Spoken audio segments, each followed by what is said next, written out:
This is the Hidden Killers podcast with Tony Brueski. Featuring former FBI Special Agent and Chief of the Counterintelligence Behavioral Analysis Program, Robin Dreeke. Tony Liggett, the Carroll County Sheriff, has been accused by Richard Allen's defense team of several serious oversights and potential misconducts related to the Delphi murder investigation. Specifically, what we're looking at, and this all kind of goes to the Odinist theory that they are presenting. They're saying that Sheriff Tony Liggett swore under oath that a Purdue University professor did not believe the sticks on the bodies of Abby Williams and Libby German were Odinist symbols. This claim was later contested by the defense, suggesting that the professor's opinion was either misrepresented or not accurately conveyed. And then they were like, Tony's team was like, well, we don't know who the professor is. We got to look that up. We got to find it.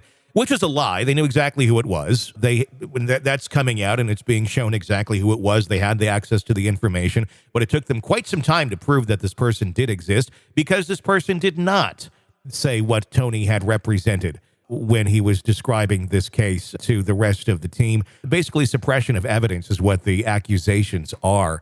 Is this something that goes on commonly in investigations, whether on local levels or larger levels, where an individual, they want to solve this, maybe they go in with the best of intent, but they get blinders on. They start going down one road. Maybe they go so far and realize, maybe this isn't quite the road I thought it was, but I already went this far, so I better keep going.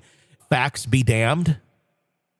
Yeah, that's definitely what people do. I'm not saying this would happen here, but once we say something, we get verbally obligated to continue down that path.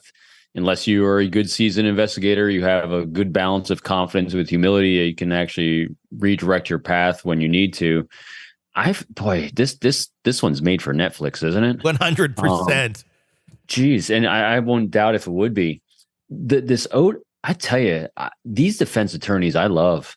I mean, they are literally putting themselves out there on a limb, I think, with this theory until you go a little bit deeper on it. Then I'm like, this is interesting, because the thing that's really struck me on this so far is going through what the prosecutions is. That's why I think the defense is doing a great job of throwing out the search, because that then throws out the entire case. But if that, because the only thing they found that ties him to the murder scene is the non-expended bullet from a weapon that says it came from, that was one of his weapons. That is so thin. Yeah. And then they have the jail room, the jail confession to his wife, which his defense is claiming was under duress by people at the jail. Oh, that's kind of plausible. We've seen that before in cases. But I keep going back to, and I got other people ask me, is they say, well, you're not defense. It's not you to come up with. But I want to know why. So let's go into the thought experiment here. So why would this person kill these two girls if he did do it? Well, I mean, I don't get the motive that they're saying. Yeah. If you don't have a motive and you have that kind of really of a stretch of evidence, if you only have one piece of evidence in a jail confession and you don't have motive, that's really paper thin. It is. And I also very much question there's a lot of weird things that add into kind of conspiracy here. On it. Doesn't it? the big one being the fact that he's in a prison, and he's innocent until proven guilty. He should be in the jail. The argument has been, it's not safe enough. Well, really? I mean, how many other people have we had in jails that it seemed to work just fine? Maybe it's not his problem that you don't have enough security. Maybe that's you. Maybe you need to figure that out. Did you think about this? Cavalcante, who just escaped from Pennsylvania a couple of weeks ago, he was in a local jail, and that dude scaled up like Spider-Man. Yeah. I mean, he's the one who should have been in a prison, and he was convicted of murder. Exactly. So that number one seems rather bizarre, and then you have just the different atmosphere between the two systems, and putting someone into that sort of a setting. I can only imagine the psychological trauma that would come with that, especially if you're an innocent man who had nothing to do with this. And I'm not saying he's innocent or guilty, but it just doesn't seem like this is the correct path to be going down, with someone that is innocent until proven guilty with a very weak argument. At some point here, I mean, I am wondering, are they if they're gonna throw one piece out of this, including what we just talked about with, they want to throw out what was going on the ground at the scene. You don't have much of a case, it some point, and I think you're almost back at square one. I'm wondering if they're trying to slowly back their way out of prosecuting this man. Yeah, but the problem then is, who are you going to prosecute? I mean, yeah. Here's the big conspiracy theory. Then what if everyone in the town is an Odinist? I mean, how do you get even a jury? I mean, that's just... Then it's a Stephen King book at that point. It really, and I feel bad chuckling about it because, I mean, two girls lost their lives a while ago, and that's the tragic part of this, and for the families that have to deal with this. I mean, can you imagine? But yeah, there's something really weird going on with this one. I'm with you on it. I still can't get over how paper thin the prosecution is on what they have. That is really, Tony, have you seen a motive of what they said? Why he killed two girls? There is no motive at all. I mean, it's just, he's in jail. We think his bullet was there, this unspent bullet, which, if you are someone who shoots regularly or something, and maybe you're out for a hike, honestly, it's not that crazy to think that it fell out of a pocket. Or crazy that someone came in your house, grabbed it, and put it at the crime scene. I mean, what the hell? Well, I mean, that too. That could be another area where they really needed someone to blame. I mean, that's the human nature. We want to try and find an answer to this. And I'm just wondering how overzealous the Sheriff Tony Liggett got on this and lied to get there, because you don't have much of a motive. You have what Tony has represented as being proven to be many lies in there.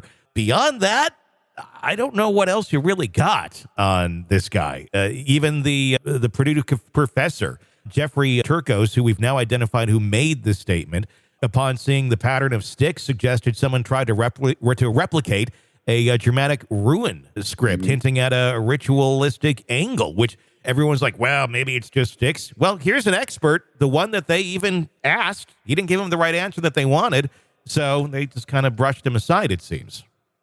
Yeah, I'm going back to these defense attorneys again, because think about this. If they had not come up with this, then you and I wouldn't be talking about it, and this guy would be going to jail for the rest of his life. I mean, so the fact that they saw a pattern that they said, that's interesting. I mean, that's what they get paid to do, obviously. But this is, and going back, I'm relating it to the sheriff here, so if you think no one's going to, or it's not going to get a big national acclaim, it's not a big deal, and you just want to close the case because you got to move on to the next one, you're going to go with the lowest hanging fruit you can get, and you're going to move forward.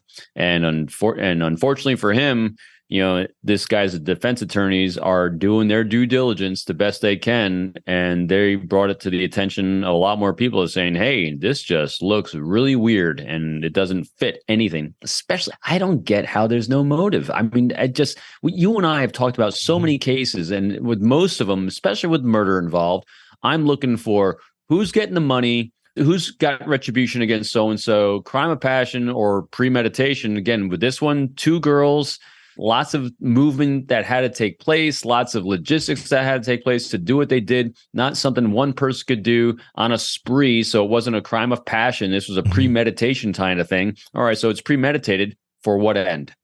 Well, and also, and how do you premeditate it? I guess it'd be the other question too, that you knew that these girls were going to go in for a walk that day. I mean, right there is like another complete, cog in this wheel that you can't, unless they were eavesdropping on the family and they knew that this was a pattern of behavior, but it doesn't seem like it was. It just seemed to be a common walking trail, unless someone set out and said, I'm gonna go after somebody on that trail today, and I don't know who it is, but somebody.